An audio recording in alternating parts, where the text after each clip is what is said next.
Exactly a week ago, a Monroe County grand jury indicted 7 people in connection with the confinement and death of a 74-year-old man. Lester Isbill died after being strapped in a restraint chair for more than 9 hours while he was held at the Monroe County Justice Center. 10 News anchor Shay Smith joining us now with a look at what we know about the 7 people who are tied to this case. Shay. That's right. Those indicted consist of 2 jail nurses who are contracted by the sheriff's office, 1 sergeant, 2 corporals, and 2 officers. We have identified each of them on video taken from inside of Isbill's jail cell. We've also looked through those correction officers' personnel files. After 7 people were indicted in the February death of Lester Isbill, 10 News re-reviewed footage from inside his cell and identified each person who was indicted. We've been telling you about this case since early June. Corporal Elijah Spencer is the correction officer who reported finding Isbill unresponsive around 11:15 on February 6th.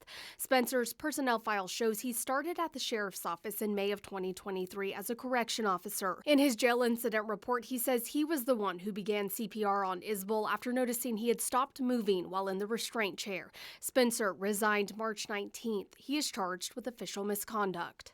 Corporal Jaron Henry was one of the deputies who removed Isbill from the Madisonville police vehicle and took him into the jail. Records show Henry's first day at MCSO was in June of 2022. The sheriff's office told 10 News in July that Henry was fired in June for failing to obtain a medical evaluation for Isbill at intake. He is charged with official misconduct. Sergeant Josh Duncan was the sergeant on shift when Isbill was brought to the Monroe County Justice Center. According to a jail incident report, he instructed officers Finger and Anthony Berg to place Isbill in a restraint chair. Duncan was hired in March of 2019. Personnel files show he was written up in 2021 for violating policy and procedures regarding a set of missing keys. In 2020, he was reprimanded for not thoroughly searching an inmate who had almost $500 in cash on him. In May of this year, he was written up for failure to supervise because he allowed restraint chair logs for Isbill to be falsified. His personnel file shows he disagrees with the statement, saying he was the shift supervisor, but Corporal Henry was the one who checked the logs. He was suspended for 3 days without pay on May 27th. On August 22nd, the sheriff said he had placed Duncan and 4 other deputies on paid suspension. Duncan is charged with official misconduct. Officer Tyler Finger is one of the deputies who placed Isbill in the restraint chair. Finger's first day at MCSO was last August. Before that, he was at the Loudoun County Sheriff's Office. In his job application documents, he says he was dismissed from the Loudoun County Sheriff's Office after being accused of sexual assault. In his note, he says, "I do not know why these allegations were made." The Loudoun County Sheriff's Office tells 10 News the Sheriff's Office was investigating the allegations and they terminated Finger.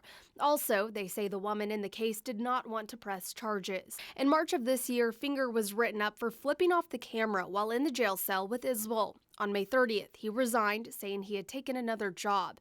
Finger is also charged with official misconduct. Tommy Reagan was also on shift while Isbill was held at the Justice Center. Supervisors wrote Reagan up in May for violation of safety rules. The warning says he, quote, falsified chair logs.